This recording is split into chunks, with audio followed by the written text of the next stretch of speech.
The first security failure happened at 5:40 p.m., about half an hour before the shooting, when a local police officer spotted a suspicious-looking man holding a rangefinder at the entrance to the rally. Right, so right there, right, Donald Trump should never have been allowed to go on stage once you encounter a man. This is 30 minutes ahead of time, 30 minutes before the shooting.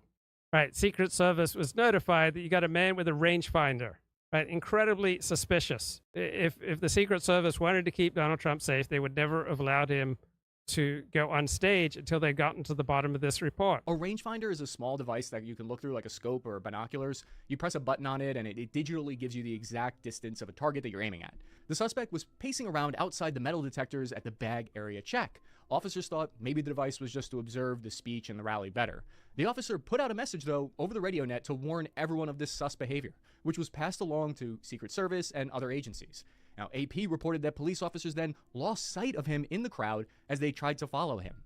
Yeah, why would it be important to try to track someone with a rangefinder? According to John Miller, a former senior FBI agent, people had his description and were looking around for him. Even when regular cars drive up to a typical DUI checkpoint, for instance, if they try to pull a U-turn and avoid it, it's standard operating procedure to have a second police officer in what's called a chase vehicle to stop them. So already we're off to a rough start. And that's why Americans are angry right now. We want to know exactly who is in power, who's responsible for this oversight, and we want them held accountable.